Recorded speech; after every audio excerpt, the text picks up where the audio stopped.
What is a Maven and what we call this build tools? And build tools are very helpful in your project life cycle. What this build tools will do? A build tool takes care of everything for building process, like it generates the source code, generates a documentation from source code, compiles the source code, packages compiled code into jar file, installs the packaged code in local repository, server repository, central repositories. There are 3 repositories are there in the Maven. So wherever you want, you can deploy that. And required jar files will be downloaded by build tool to your project. You don't need to download. You just mention which jar file you want. That all the work is done by these build tools. So what are the build tools in the market? So we have so many build tools in the market. The famous one is Maven Gradle. So and is a very old one. So nobody using now. Maven and Gradle is a very famous. And what is the difference between Ant and Maven? So Ant and Maven both are coming from Apache. The differences are, so Ant doesn't has a formal conventions. So we need to provide information of the project structure in the build.xml file. Where it comes to Maven, Maven has a convention to place source code, compiled code, etc. So we don't need to provide information about the project structure in form.xml. And automatic project structure you will get in the Maven. And is a procedural. You need to provide information about what to do and when to do through code. You need to provide order. So in the Maven, in the Ant. Maven is a declarative. Everything you need to define in the form.xml. Once you define, automatically all the things will happen in the project compilation to execution. And there is no life cycle in the Ant, but in the Maven there is a life cycle, complete project life cycle, and Maven life cycle will be there. And Ant is a toolbox, but Maven is a framework. And Ant is mainly a build tool, but Maven is a project management tool. So Ant scripts are reusable or not reusable, and Maven plugins are reusable. So what are the Maven plugins? Maven plugins are Maven compiler plugin. It just compiles the code. Maven Surefire plugin. It executes the code. These are the 2 plugins we can use to compile and execute our code. And Ant is less preferred nowadays, and Maven is more preferred. And Gradle also very widely used build tools are Maven and Gradle. And these are the main differences. And Maven is a powerful project management tool, and it is based on the project object model concept. Maven provides developers a complete build lifecycle framework, and development team can automate the project build infrastructure in almost a few seconds. That's everything you will get in the project, the folder structure you will get. So what are all the folder structure you have is an SRC main Java, SRC main resources, SRC test Java, SRC test resources. This structure you will get automatically when you create a Maven project. SRC main Java, you will use main source code of your project you will write there. SRC test Java you use it to write your test code, test source code you can write in the SRC test Java. That's a main difference between SRC main Java and SRC test Java. And what is the current version of Maven? 3.6.3 is the current version of Maven. So what are the advantages of Maven? So Maven makes a project easy to build. It provides uniform build process. It provides project information like log, documentation, cross-reference resources, mailing list, dependencies list, unit test reports. So all these are provided by Maven. It is easy to migrate for new features of Maven, and that's advantages. And what other things it helps in build management, document management, reporting, software configuration management, releases, distribution, all these are done by Maven. And this object model is different, project object model is different. So in the phase object model you will use in the Selenium, but project object model is a Maven tool. Okay, so remember that difference. It is a fundamental unit of work in Maven. POM means it's a fundamental unit of work in Maven. It is an XML file, form file we'll call this, form.xml file we call this. This form.xml is the heart of your Maven project. So in this form.xml file, you will mention your dependencies, your project information, your properties configuration, and build information you will mention in the form.xml. These are the 4 sections you have in the form.xml. In this XML file, how you will mention your project information and dependencies. You have a group ID, artifact ID, version. So group ID means it's a kind of organization. Artifact means particular software in that organization. Our version means what version of software you want. That's a group ID, artifact ID, and version you will use in the form.xml. In like that, you will mention your dependencies. The root element is group ID, then artifact ID, then version. So these are the group ID, artifact ID, and version tags you are going to use in the XML file. And what is the Maven dependency scopes? So there is a scopes also. Dependencies tag will be there, right? In the dependencies tag, each dependency where you can use this dependency can be explained by the scopes concept. And Maven is one of the most popular build tool in Java ecosystem. One of its core feature is dependency management. And dependency management means, so there are 2 types of dependencies. One is direct dependencies and transitive dependencies. So direct dependencies are the ones that are explicitly included in the project. This can be included in the project using dependency tag. So like this we'll mention dependency. Then below you have a group ID, artifact ID tag, version tag. So this is the how you will mention each dependency with a dependency tag. So transitive dependencies, on other hand, are dependencies required by our direct dependencies. So required transitive dependencies are automatically included in our project by Maven, and we can list all dependencies including transitive dependencies in the project using mvn dependency :tree command. If you give, it will list out all the dependencies what you need for your project, what are all there in the project.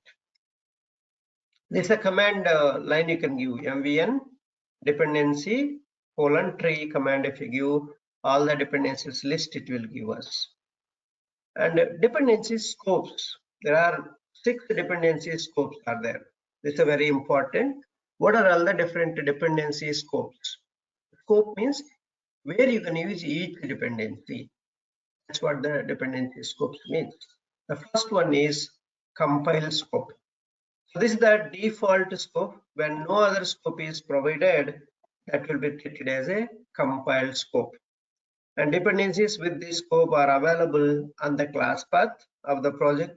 In all build tasks, they are propagated to the dependent projects. So if you are not mentioning any scope, Here, scope tag you can write. Scope tag you can write. If you are not mentioning anything, this means this is a compile scope. This dependency you are using for compilation, and it is available in the class path of the project. Second one is provided scope. A provided scope is used to mark dependencies that should be provided by JDK or some container. So this is what we are doing as a name provided. So it is provided by some other tools, like JDK is going to provide a runtime environment, and containers, Docker containers provide the environment. What are the required softwares? So that's a provided. So they are providing. So that's why we will use this provided concept. A good use case for this scope would be a web application deployed in some container. So where the container already provides some libraries itself, automatically container will provide. So that time you can use this provided scope. For example, a web server that already provides a servlet API at runtime.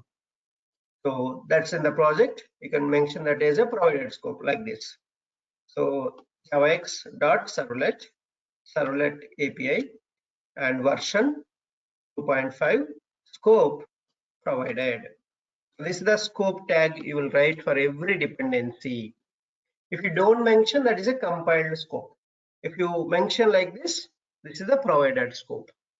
The provided dependencies are available only at a compile time and in the test class path of the project. So that's the provided second scope. And third one is runtime scope. So the dependencies with this scope are required at runtime, but they are not needed for compilation of the project code. Only this runtime scope dependencies you need at runtime only, not at a compile time. Because of that, dependencies marked with the runtime scope will be present in runtime and in test class path, but they will be missing from compile class path. A good example for this runtime is and JDBC driver. So you can see dependency, group ID, MySQL. So group ID ending tag, artifact ID tag, MySQL connector -java. This is the software name, right? And version name, then scope, runtime. You can use this at runtime only. This scope, this dependency. That's a third scope.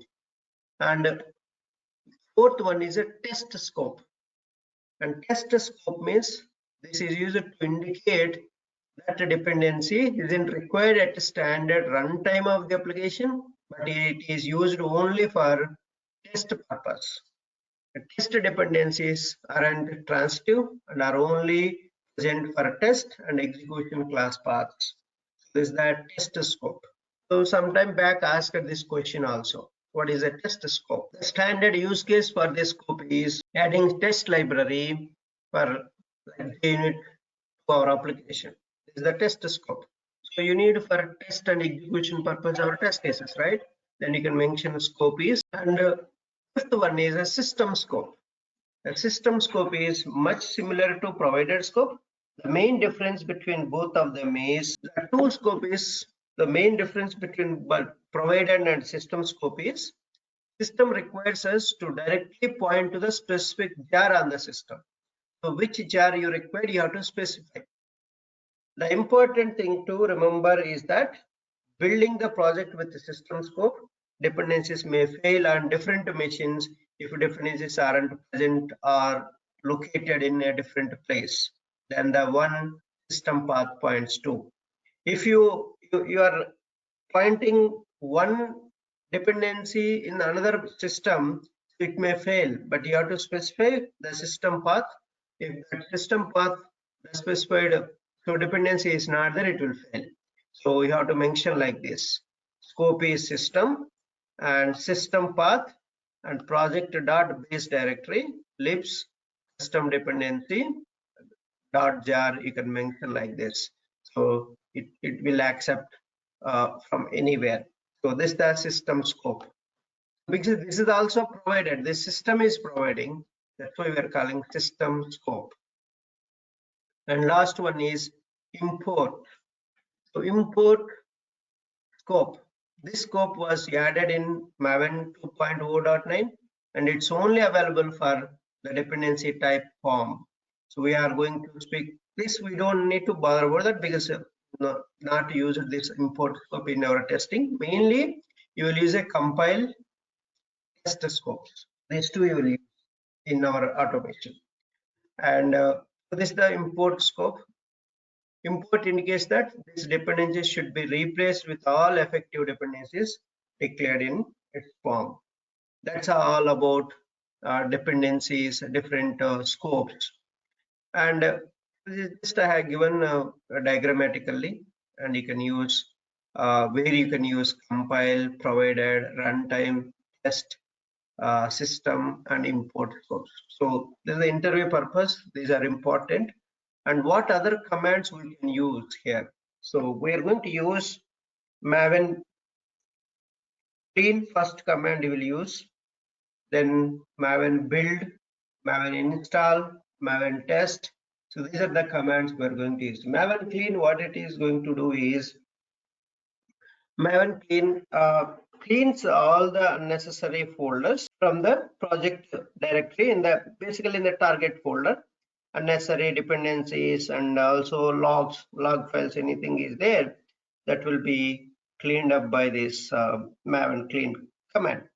Then Maven build. So entire project you want to clean, execute your code, compile, everything is done by Maven build. You have to mention which class you want to do that like that. And then we have Maven install. So Maven test.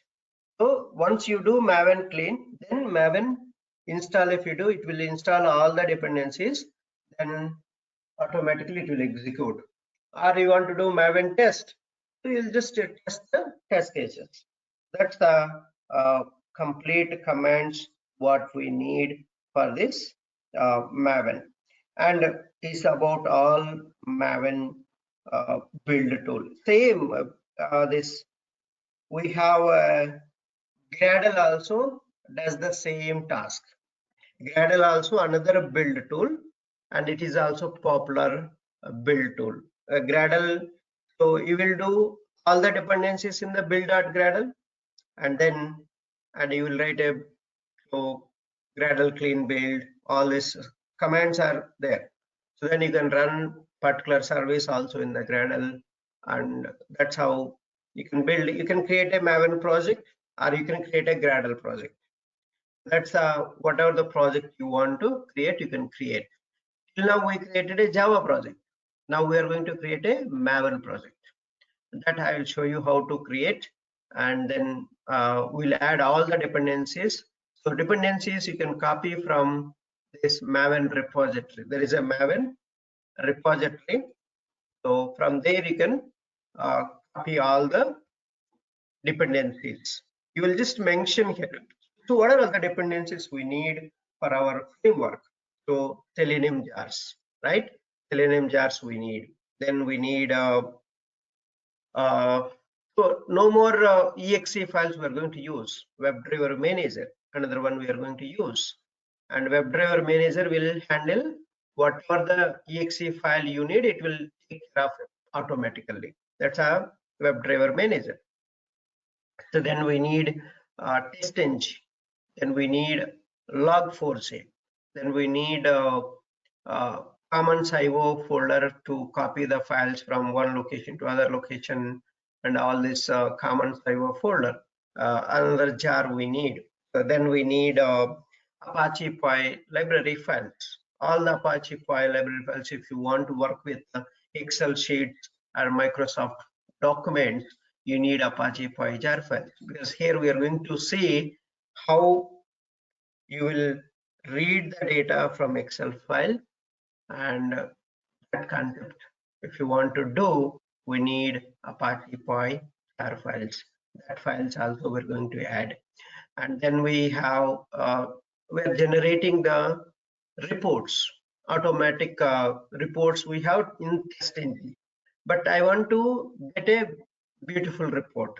Then we are using extend reports concept. That extend report also we are going to add those dependencies. So these are all the dependencies we're going to use, and that dependencies I'll show you while creating the project. So let's create the project structure that we have seen yesterday, and I'll show you. So that's all for the day.